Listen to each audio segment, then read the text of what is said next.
Na sequência do Respire Summit 2023, o próximo palestrante é médico, possui título de especialista pela Sociedade de Medicina de Família e Comunidade, pós-graduado em endocrinologia da MBA em Gestão Empresarial pela Fundação Getúlio Vargas, MBA em Gestão, Inovação e Serviços em Saúde pela PUC do Rio Grande do Sul, gerente do Serviço de Atendimento Domiciliar da Fundação São Francisco Xavier. Vamos receber Nicolas Drummond de Carvalho.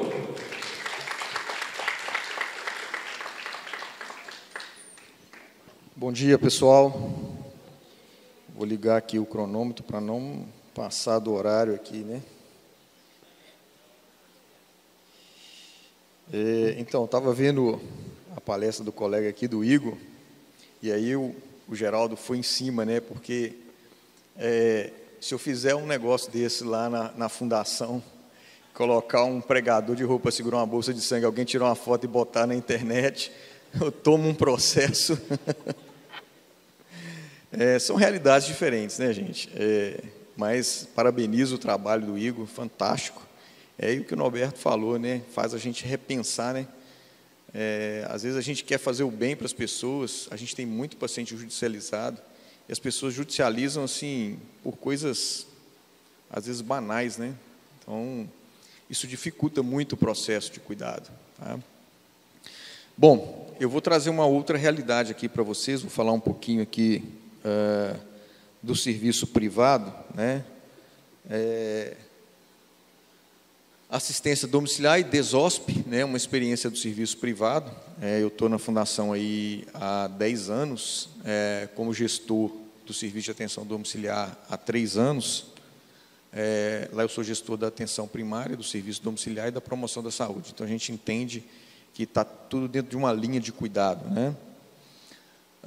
Falando um pouquinho aí da saúde suplementar, né? Então, a gente hoje, a saúde suplementar, ela tem uma grande importância para o sistema público de saúde, inclusive, né?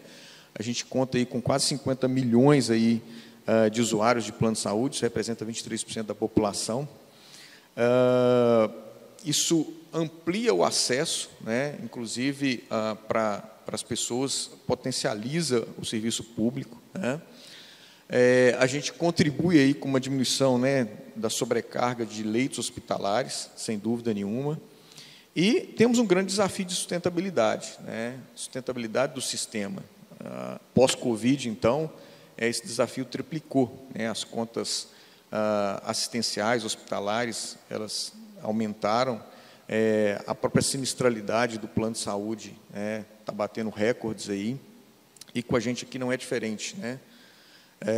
Então, isso traz um grande desafio aí da gente encontrar mecanismos, maneiras de tornar esse sistema sustentável, tá? E claro que a atenção domiciliar, ela é um sistema que traz essa possibilidade, né, de você entregar ao seu cliente, né, um serviço de qualidade, né, um serviço humanizado, diferenciado, a um custo menor, no meu caso aqui, para a operadora de plano de saúde, tá? Lembrando que a atenção domiciliar não é um serviço que está no rol da ANS, então não é um serviço regulatório, obrigatório, né? Então, a gente oferece isso de forma espontânea, entendendo alguns critérios de elegibilidade, que a gente vai falar um pouquinho aqui, para que o nosso cliente ele possa ter acesso a esse serviço, tá?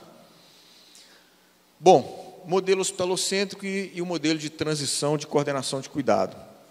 Para vocês terem uma ideia, lá em 2013, a gente conduziu dentro da operadora de plano de saúde, no caso, na nossa aqui, a Uso Saúde, um estudo, e esse estudo ele mostrou para a gente que aproximadamente 20% da nossa população, ou seja, aquela população que estava no topo da pirâmide, né, população envelhecida, com alta carga de doença, pacientes crônicos, descompensados, essa população, pouco dessa população, consumia 80% do nosso recurso assistencial.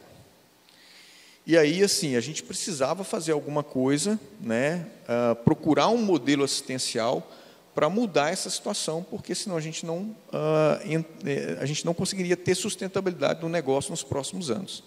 Daí veio, né, para dentro da fundação a atenção primária e depois, posteriormente, a atenção domiciliar.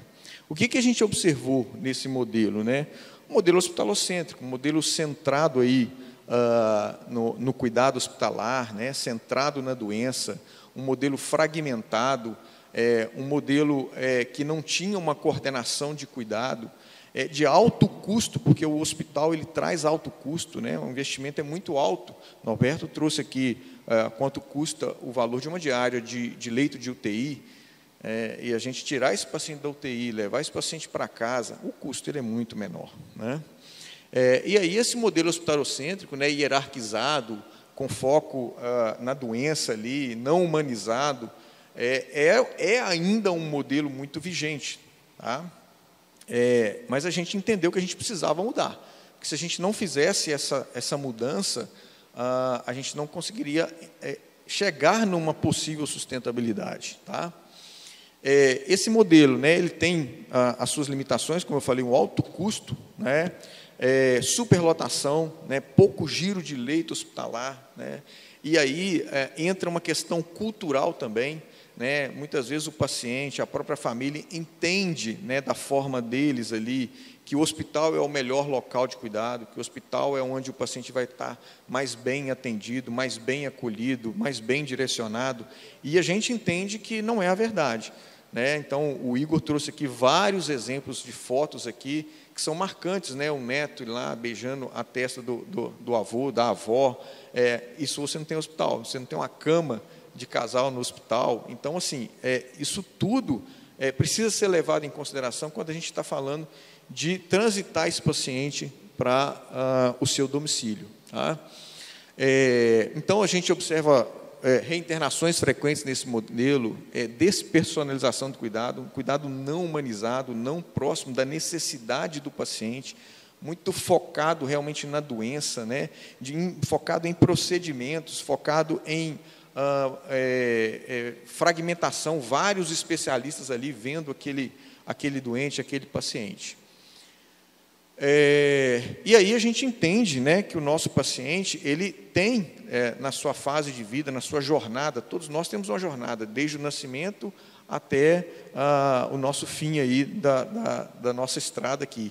A gente tem essa jornada, e em algum momento a gente provavelmente pode ter um evento de saúde em que a gente vai precisar do hospital, do ambulatório, do médico, da equipe multidisciplinar, e aí nesse momento a gente precisa estar preparado para acolher, né, esse paciente, para acolher esse cliente e direcionar ele no melhor cuidado, né? E fazendo isso de uma forma muito clara, com uma comunicação muito efetiva, né? Essa clareza de comunicação ela é primordial, né, para o entendimento daquilo que está sendo proposto, do plano de atendimento domiciliar. A clareza das informações, elas precisam ser muito bem colocadas para a família, para o paciente, para que a gente consiga direcionar esse paciente dentro do sistema, para que ele tenha o melhor cuidado, no melhor momento, um cuidado direcionado. Por que a gente hospitaliza? Então, a gente hospitaliza para quê? Para diagnosticar, né, para definir o tratamento, para estabilizar um paciente com doença crônica que instabilizou, né, e essa hospitalização ela precisa ser curta, ela precisa ser rápida, e aí precisa ter uma ação muito engajada, muito integrada de todos os entes envolvidos nesse cuidado, principalmente a questão hospitalar, né? Eu olho para o SUS e vejo como é muito mais, para a gente ainda é complexo. Eu estou falando que a gente tem uma operadora de plano de saúde e tem um hospital. E aí deveria a comunicação ser muito mais fácil, né? E não é bem assim. Então, no sistema público, a coisa é pior ainda, né? Porque o SAD está lá com o ERIC, né? Tem uma estrutura que muitas vezes não comunica com quem está dentro do hospital, né? Então, há uma fragmentação, há uma perda de comunicação, não há eficiência nessa comunicação, aí a gente não consegue transitar esse paciente, coordenar esse cuidado da maneira mais efetiva possível. Nós temos esse grande desafio hoje dentro do nosso hospital, né? A gente consegue fazer muita coisa, mas ainda é um grande desafio essa transição de cuidado. E aí, o paciente estabilizando dentro da sua condição, diagnosticado, tratado, a gente vai preparar e escolher o melhor caminho para esse paciente. O que é melhor para ele, né? É uma ILPI, é uma atenção domiciliar, ou uma assistência, ou uma internação, ou uma intervenção específica. Esse paciente vai precisar terminar o antibiótico dele em casa, esse paciente vai precisar de um curativo em casa. Essa definição ela precisa acontecer e precisa ser construída com todos os envolvidos no cuidado. Então, é o médico assistente, a equipe multidisciplinar que está no hospital, com a equipe do SAD que está prestes a receber esse paciente. Então, essa comunicação, essa interação, ela precisa ocorrer de uma forma muito clara e objetiva. Então, aqui, a gente tem, né, a figura do hospital, com tudo aquilo que eu falei. O hospital serve como porta de emergência, diagnóstico, cirurgias, e aí a gente prepara, né, esse paciente, deixa eu ver se tem, tem aqui, a gente prepara esse paciente e avalia os critérios de elegibilidade. Então, dentro, gente, de uma operadora de plano de saúde, a gente precisa ter critérios para poder entender qual paciente tem característica para a gente absorver no serviço. Nós somos um serviço executor, né? O SAD, dentro de uma operadora de plano de saúde, é um serviço executor. Existe dentro de uma operadora um outro serviço que a gente chama de regulação, que é em que regula esse paciente para a gente. É quem avalia, na verdade, esses critérios de elegibilidade e passa uma informação para o SAD, mediante lá uma solicitação médica. Então, o paciente internado, o médico assistente, entendeu, verificou que aquele paciente tem critério ali para receber um atendimento no domicílio, seja de internação, assistência ou intervenção específica. Essa regulação é comunicada, né, que aquele paciente ali apresenta critérios, e aí nós fazemos a nossa avaliação. Tá? E aí o paciente ele tem que estar estável do ponto de vista clínico, né? Então, assim, não há uma possibilidade de alta desse paciente. A gente é comunicado hoje, a possibilidade de alta amanhã. Isso precisa ser construído, né, com a equipe de cuidado, isso precisa ser construído com a equipe da internação e com a equipe que vai receber esse paciente. Essa transição precisa acontecer de forma muito clara para todos os entes envolvidos, para que a gente não perca aí e não pule as etapas. Tá? Então, encaminhamento para a alta e a transição de cuidado. A gente avalia a condição clínica do paciente, planeja a alta hospitalar, né, com um plano de cuidado voltado para o tipo de transição, qual que é a necessidade desse paciente, né, tem que ser avaliado antes da alta. Esse paciente vai precisar de uma oxigenoterapia em casa, o tipo de dieta, algum outro dispositivo, qual que é a quantidade de consulta médica, de físio, de enfermagem, de fono, seja de qual for a parte da equipe. Isso precisa estar bem descrito no PAD, né, no plano de atendimento desse paciente. A gente passa pelos processos administrativos assistenciais, né, aqui a gente ainda tem gargalos, existem situações ainda burocráticas, né, que dificultam a gente deshospitalizar esse paciente num tempo mais hábil ainda, né? Então, a gente está falando de um serviço que é próprio, que é nosso, que a gente cria as regras, que a gente determina, mas ainda é burocrático. Né? E aí a gente passa para o checklist da alta hospitalar, né, com prescrição, né, para que não haja descontinuidade de cuidado. Então, o paciente ele recebeu uma medicação no hospital até o dia anterior, no outro dia ele vai receber a alta. Essa continuidade ela precisa acontecer no domicílio, isso tem que estar muito bem casado, muito bem. E aí a gente passa para o modelo de coordenação, né, de transição de cuidado. Tem uma ênfase na importância da quantidade de cuidado, né, após a alta hospitalar. Aquilo que eu trouxe para vocês, não adianta a gente querer fazer uma alta abrupta, uma alta sem condição clínica, porque esse paciente ele vai reinternar, ele vai retornar, e o custo vai ser maior ainda. Tá? O cuidado planejado e gerenciado proporciona aqui uma transição suave e eficaz para todos os níveis de assistência, né, e o tripé envolvido, família, equipe assistencial e operadora de plano de saúde. Então, esse ajuste, né, essa transição, ela precisa acontecer de uma forma muito organizada para que não haja perda de assistência e nem sentimento de abandono por parte da família. Esse modelo, né, ele tem benefícios, diferentemente do modelo hospitalocêntrico, então melhora a coordenação do cuidado. Então, eu tenho um paciente, eu garanto ali aquela continuidade, eu garanto, inclusive, trazendo a família para esse cuidado, para esse entendimento. Educação do paciente e do cuidador, né, então a gente ainda é um desafio, né, gente? O paciente está lá internado, e você ter cuidadores hoje disponíveis, né, com entendimento para poder fazer o que tem que ser feito no domicílio, tá? O cuidado personalizado, então a gente cria um plano de cuidado individualizado com cada necessidade, né? O que aquele indivíduo precisa, quais são os instrumentos, quais são os equipamentos, os insumos, tudo isso é avaliado, tá? E, claro, a gente observa a redução de custos, né?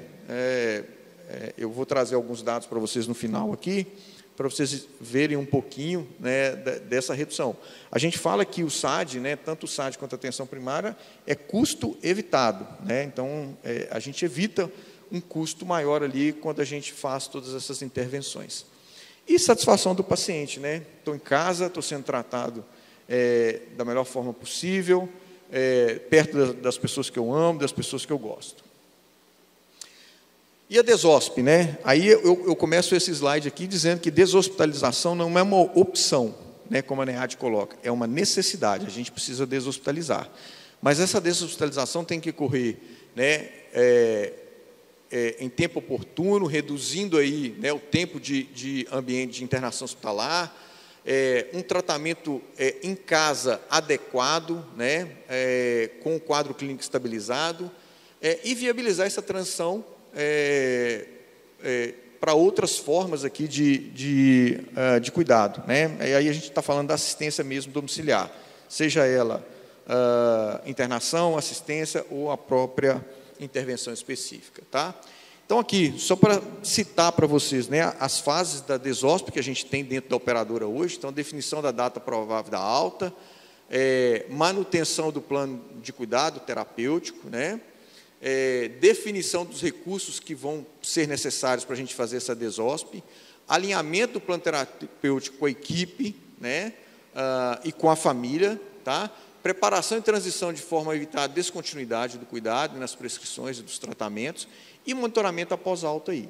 Então, a gente passa por todas essas fases quando a gente vai deshospitalizar o paciente, tá? E aí, a assistência domiciliar, né?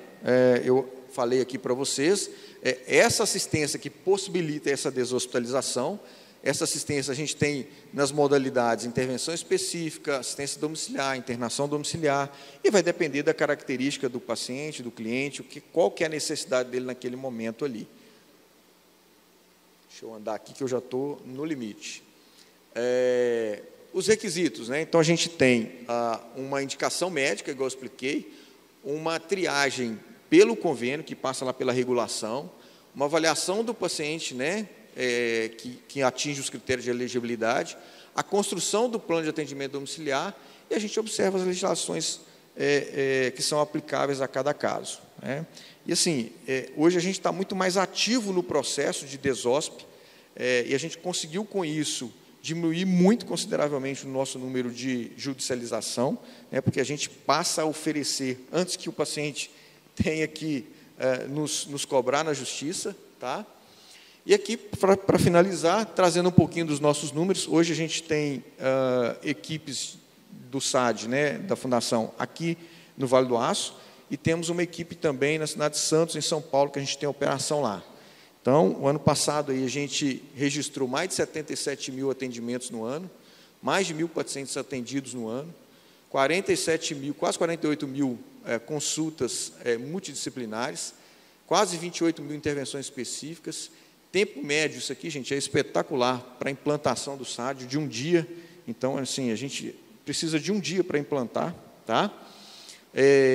Mais de 2.000 visitas médicas, um crescimento de 21 para 22, de 13%. Esse ano, a gente já está com 503 pacientes nas duas unidades, Santos e Vale do Aço, com possibilidade de aumento aqui, de crescimento maior do que esses 13%. Os desafios aí, né, para a gente finalizar esse último slide, os desafios, uma comunicação eficaz, né, entre todos os entes do sistema, pronto-socorro, internação, médico assistente, serviço de atenção domiciliar. Isso é um desafio muito grande, né? Igual eu expliquei para vocês, poxa, eu tenho um operador de plano de saúde que tem um hospital, e essa comunicação é difícil, é complexa, não é algo que você constrói da noite para o dia, mas é algo que a gente vem construindo e a gente tem tido muito retorno importante, até porque, gente, quando eu cheguei na fundação, o SAD funcionava dentro de um container, né? Lá na gestão. E aí a gente foi melhorando as coisas, o serviço foi crescendo, e aí os colegas passaram a dar credibilidade. Opa, espera aí, eu posso contar com um serviço aqui de extrema qualidade.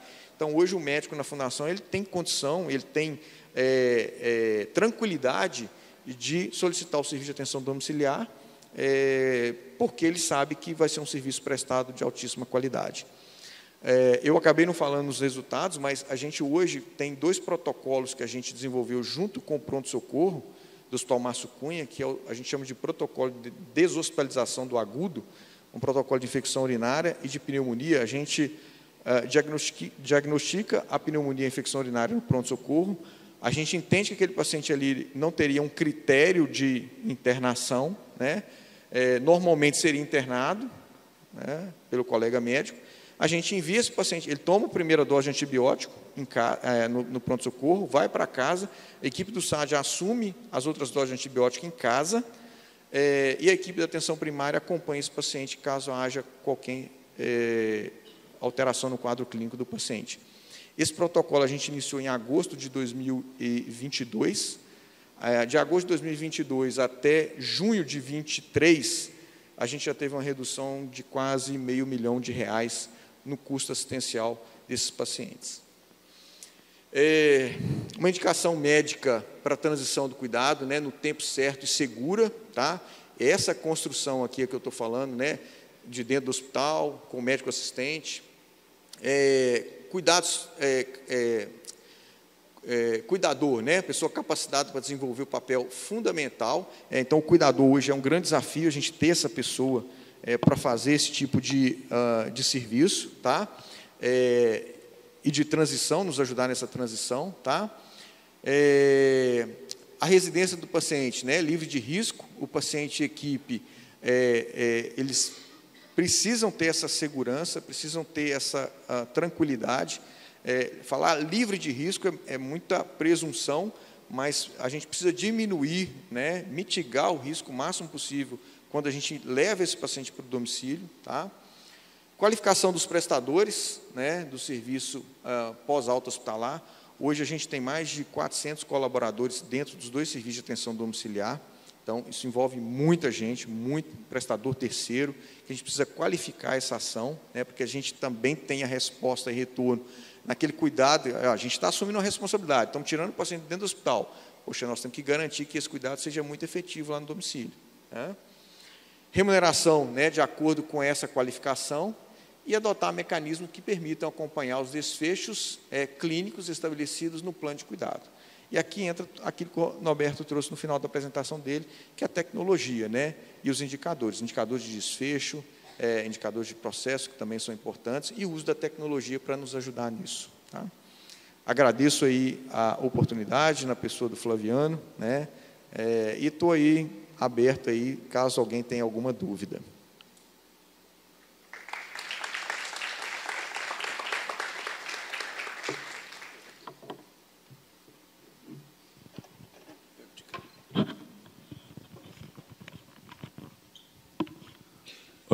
Oi, bom dia.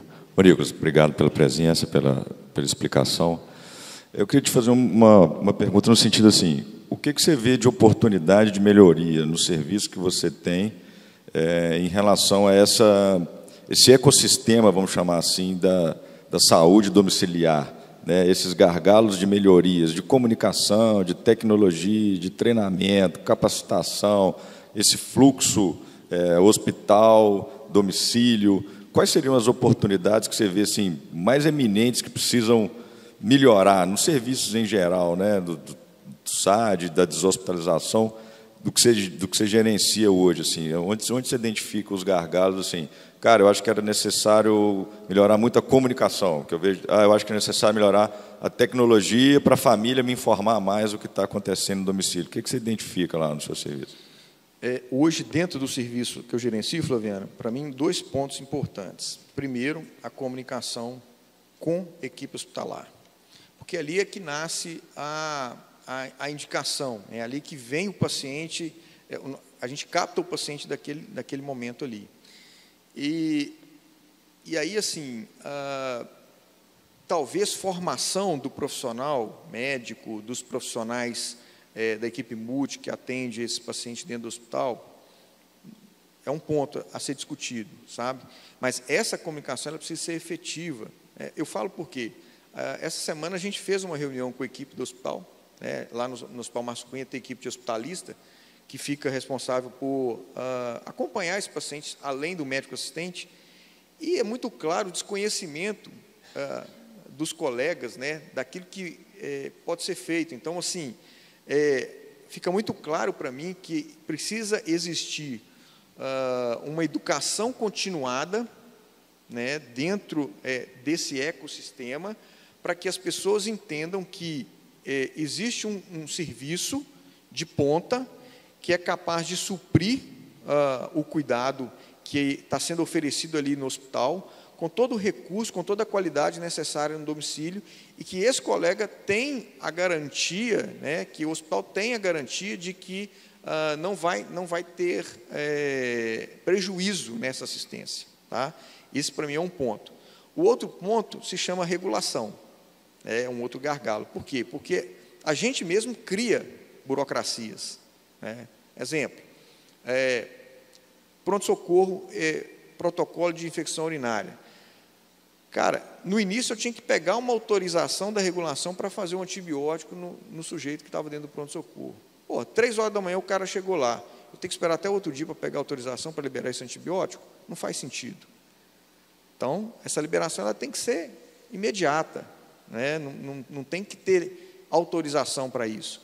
Hoje a gente, nessa reunião, ficou muito claro para a gente que, por exemplo, um paciente que está internado no final de antibiótico-terapia para pneumonia, já pode ir para casa, quadro clínico estável, aí ele pede autorização para fazer um antibiótico em casa, demora 2, 3 dias para essa autorização acontecer, para o cara ser deshospitalizado. Passou o momento, perdemos o time. Então, essas burocracias, né, entendendo o lado de quem está fazendo, de quem está executando, precisa ser ajustada. E aí eu entendo que é sentar todo mundo na mesa e falar assim, olha, vamos desenhar isso aqui de novo, vamos fazer isso aqui diferente, que da forma como está, a gente está perdendo time, a gente está perdendo recurso, que 2, 3 dias a mais no hospital é recurso, né? E eu aumento aquela conta ali. Então, para mim, hoje, no meu serviço, são os maiores dificultadores aí, a comunicação e a regulação. Ok, obrigado. Boa tarde, bom dia, doutor. Eu queria saber se a fragmentação do cuidado, né, na saúde suplementar, ela acaba sendo um problema muito maior do que na saúde pública, né? Eu tenho experiência nos 2 setores, eu queria que o senhor falasse um pouquinho para a gente sobre isso, porque essa referenciação, né, do paciente talvez seja um embate.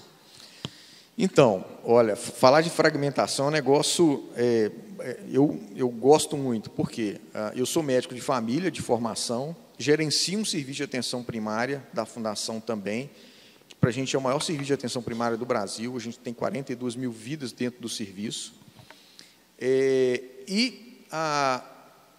muito claro para a gente, o paciente, que ele está no serviço, né, sendo acompanhado pelo SAD, pela atenção primária. Hoje, a gente consegue ter uma conversa, uma definição, uma decisão em conjunto com a equipe do SAD muito mais rápida, muito mais hábil ali, né? E a gente não fragmenta isso, tá? Quando a gente sai disso e vai para o setor secundário, especialidade, por exemplo, ainda desafiador, tá? Quando você tem um sistema operacional e que você tem o especialista atendendo dentro do sistema operacional, você diminui um pouco o gap disso, tá? Mas você não resolve o problema. Tá? A gente está, nesse momento, num piloto bem interessante. A gente está fazendo uma contratação de médicos especialistas com uma remuneração variável diferenciada para fazer referência e contra-referência para atenção primária. Aí sim eu acho que a gente tem uma grande oportunidade de melhoria nessa comunicação. Então, poxa, eu estou mexendo no bolso ali do colega. Olha, você vai ganhar um pouquinho a mais se você referenciar e contra-referenciar esse paciente para o SAD, para a atenção primária. Acho que aí sim a gente tem uma oportunidade de melhorar muito isso. Agora, quando o paciente sai da rede, do sistema, aí dificulta. Poxa, o cara é acompanhado por um médico especialista no consultório particular dele. Dificulta bem, mas hoje a tecnologia ainda tem como ajudar a gente. Eu vi um sistema de matriciamento que a Bradesco Saúde faz num evento que eu fui em São Paulo, muito interessante sobre isso, que é totalmente aplicável via WhatsApp. Então, assim, tem coisas muito bacanas acontecendo fora que a gente conseguiria diminuir essa questão da fragmentação do cuidado. Tá? Bom dia. Meu nome é Eric, fisioterapeuta. Minha pergunta é com relação à reinternação. Nós sabemos que tem pacientes crônicos, que muitas vezes agravam no domicílio. A minha primeira pergunta é a referência desses pacientes é o SAD ou é o próprio hospital? A segunda pergunta, qual que é o ponto que vocês falam assim, não, nós temos que ir lá e resolver o problema, ou ele tem que realmente ir para o hospital, de acordo com o caso da agravo, vamos dizer assim. Isso tirando os pacientes paliativos, que dá para dar uma assistência um pouco mais, até humanizada. Tá. Obrigado. Então, duas situações. A gente tem hoje, o serviço nosso ele funciona 24 horas, tá? Então a gente tem uma mobilidade da equipe muito grande. Então, eu tive uma intervenção ou uma desestabilização de algum paciente que está no domicílio agora, eu tenho um enfermeiro que ele consegue ir fazer uma avaliação prévia, e se ele identificar uma instabilidade clínica, ele consegue acionar o serviço que a gente tem contratado de remoção, tá? E levar esse paciente para o hospital. Se não, ele aciona o médico também tem a mobilidade de poder em casa avaliar esse paciente, entendendo qual seria a melhor conduta ali, se era um tratamento, se manter esse tratamento no domicílio ou remover esse paciente para o hospital. Tá? Você falou da rehospitalização, e aí eu entendo que essa rehospitalização ela vai muito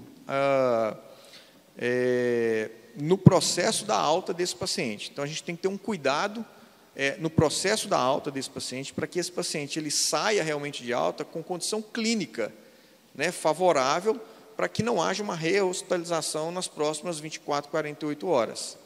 Então, assim, às vezes, quando isso acontece, não é, vamos colocar, culpa da equipe do serviço de atenção domiciliar, porque ela está pegando aquele paciente naquele momento. Por isso entra todo aquele processo de transição do cuidado, Identificou, programar a alta, preparar todos os entes envolvidos nessa transição, comunicação, medicação, estabilidade clínica, exames avaliados, médico assistente ciente e com paciente com autorização de alta. Isso evoluiu bem, a chance de acontecer é menor. Não estou dizendo que não possa acontecer, mas a gente diminui muito o risco dessa rehospitalização aí em 24, 48 horas.